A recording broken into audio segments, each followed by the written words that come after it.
And I wanted to break this down a little further. Yesterday we talked about why Julio Jones needed to be traded, basically, and where should he go, right? And the teams can restructure contracts, all sorts of stuff.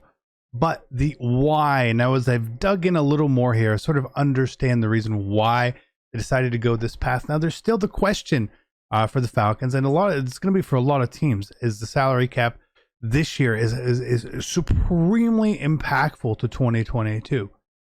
And why is that? Well, simply because right now the cap obviously got cut because of the pandemic, right? That's what happened. We know that.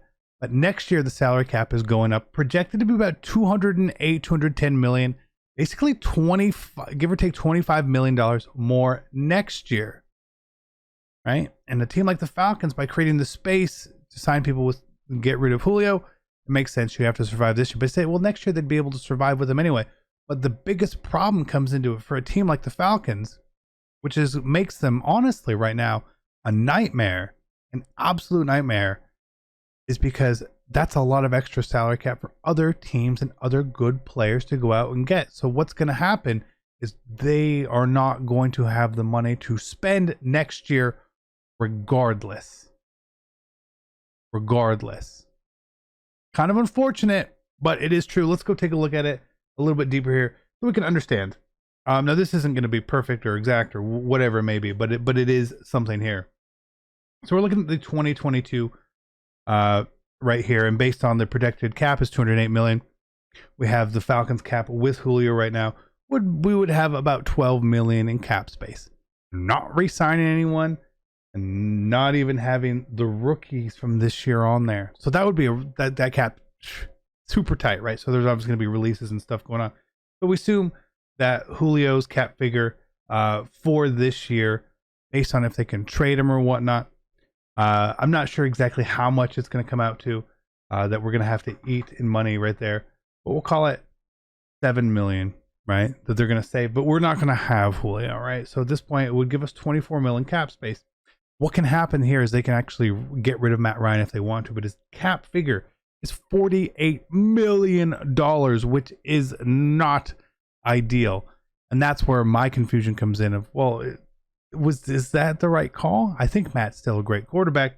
But we see here, if we release him, it saves the team basically $8 million to not have him anymore. Is it worth that $8 million? Right there, who knows? I think that's going to be based on how the team does. If the team does fine, sure.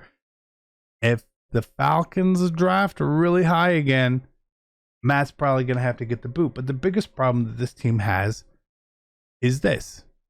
All this cap space right here. No rookies yet. No re-signing anyone whose contract expired. No rookies next year.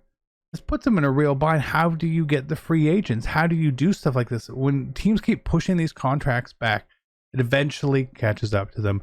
And that's what's happening here. The Falcons will indeed have to fully rebuild here very, very soon in the next few years. We also know that Ridley's number is going way up here as well. We know that he's going to get his 5th year there. But then we still see that Grady Jarrett, Jake Matthews, those guys, great players, making a ton of money. So the Falcons won't be able to get out of the situation until Matt is gone. As good as Matt can play, Matt can win a Super Bowl, whatever it may be, their situation isn't going to change at all. I think it's even going to get worse with the cap space going up because players are going to want more money. They know that the cap is going to be going up 15%, basically, right? They know that. It's not just trying to get your own players back. It's trying to build your team otherwise. Even with those value players, someone you may be able to sign for $3 million a year, maybe they're $4 or $4.5 million a year next year, because again, they know the cap is going up and the market is going to be there for them, because there's a lot of teams with salary cap out there who are ready and willing to spend. So we see that the Falcons, until Matt Ryan is gone, we're done from truly building. Now, if Matt's gone, Julio's gone, going into 2022, this leaves your cap space at 32 mil. No quarterback. Is that enough? Can you use that to do something right there? Can you get another viable quarterback for $8 million? Because again, that's the difference for Matt Ryan's contract there. Pretty tough to do. So I think Matt Ryan ends up staying through 2022 and then gets released the year after. His cap hit is then, I believe it's only about 15 million. Huge drop off for them. And this is what, if you guys ever want to go check stuff like this out, you can go look, because we see like Cleveland is a team that actually has space right now. But their cap space coming up is going to be very rough, because again, they have a lot of big name players coming in here. And some of these guys will probably go. So we even see the projected into 2022 with the way that this team is set is interesting, right? 2021, this year, this current year, the cap space is definitely it's in a better spot. This number is not fully correct here. It doesn't appear that way. But you imagine someone like Odell's probably going to be coming off the books. I think they'll probably try to get rid of him. If they were to even release him this year, they don't save a ton, right? Is there anyone else they could really get rid of here? Probably not. You know, Hooper may be one of the only guys there. But again, you're not going to get any savings from him this year as well. So who knows which way they go. Clowney's only temporary. Tack McKinley, he's temporary. So those guys will probably both be gone. So even someone like the Browns. But I was thinking about, like, how would could the Packers add Julio, right? Imagine what better way to keep Aaron Rodgers happy in Green Bay than adding Julio Jones, right? They could trade draft picks. Sure, they have draft picks. But their number is tough. It is tough right here. Like, don't the total team cap number. It's only the top 51 that really matters. So all these players under here, they don't actually count towards the cap. So again, this number is going to be a little off at this point for 2021. But for them to get rid of Rodgers, it does save them a bunch of money. Right? We know that's going to save them a bunch of money, but they don't want to get rid of Rodgers. They want to keep Rodgers. The problem is a lot of these other guys have their restructures already happened. So at best, they would maybe be able to re-sign Devontae Adams here. I think that would be probably their best bet. And then to try to get Julio and make that money work for them. Again, it's going to be a really tough situation. You know they don't want to get rid of him. But we see here, Devontae is you can make this money work. He's got a cap hit right now of 16 mil. You could spread that out to be helpful, but again, that's when teams start to really get in really bad spots. And so we're gonna look at Matt Ryan's contract here, just so we see right here where his dead cap and all that for this year, and then for next year, again, his cap hits 40, right?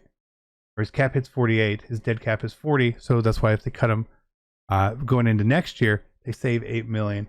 For the year after that, it's going to be a $28 million savings. So that's why 2023 is going to be the year Falcons are going to have to get a new quarterback. Expect them to draft one next year, almost 100%. That's where the focus has to lie.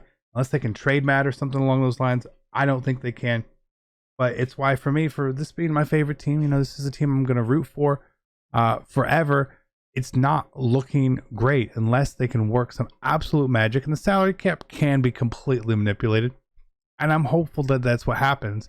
But even having to get rid of Julio and then having to get rid of Matt in 2 years, you're looking at an entirely different team at that point. It's going to be very interesting. And I think this is going to happen for a lot of teams as well. So when we just look at the cap tracker in general here as well, so just so you can see where the cap space currently lies for teams. Again, top 51 is what counts. You don't see a ton of great teams up at the top, but you do see the Chargers, the Browns, obviously two possible Super Bowl contenders there. The Colts kind of up there. Washington's on their way up. But what we see at the bottom here is the NFC South. Just holding the line there. Real strugglesville for all these teams. And that's why the Saints aren't good in nearly as bad a spot as this may look. And we also talked about Seattle and Tennessee potentially trading for Julio. Again, this puts them in a rough spot where they would actually have to do something there. And even Green Bay sitting up here, they got about $6 million here.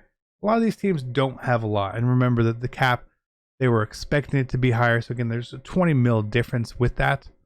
And you will even crazy. You'll see the Chiefs here, and you think, wow, how did the Chiefs? How the Patrick Mahomes' contract?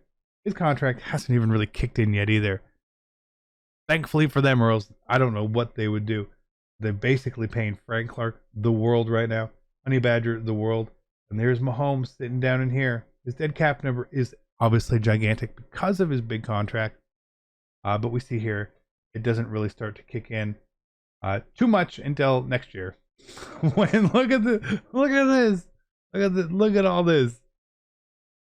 This cap hit is going to be going from 7 to 35 next year. What are the Chiefs going to do? Frank Clark, you probably won't be there. Can't imagine you will. Let's go take a look at this just super quickly before I end here. I could talk about this for hours and hours and hours.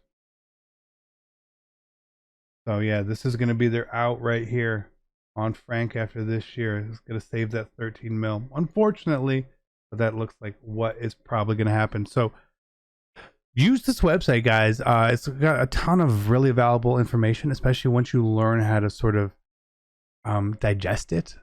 It's really great. But I look at it, I see that my team is in a lot of trouble. I see why we had to do certain things, why we had to make some of these cap moves, because we got put in a real bad spot. Having just, I don't want to say overpaid players, but having a lot of really good players followed by players who maybe aren't producing. You don't have a lot of value players either. Your best players are way up here. Ridley's your value right now. Next year, he's going to start to get paid, and then even more and more and more. So they're going to run into some trouble.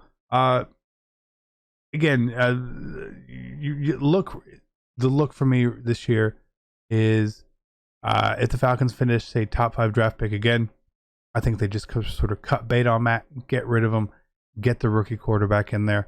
If they finish sort of middle of the pack where they don't have that, or maybe they don't choose to move up to draft a quarterback, Matt will be here for another year. So we'll see how it goes, but that is my take on the salary cap update here. Why Julio needs to be traded, why the Falcons are kind of screwed, and why some of these other teams are going to have to make some really, really big moves. And I think there's teams like the Dolphins, which are going to really make a big jump up, having a lot of money going into next year's free agency, because it's going to be way more important, one of the more important years of free agency that I can remember. Again, it was such a cap difference. It's going to be crazy. So be great. Take care. I love you guys. I'm out.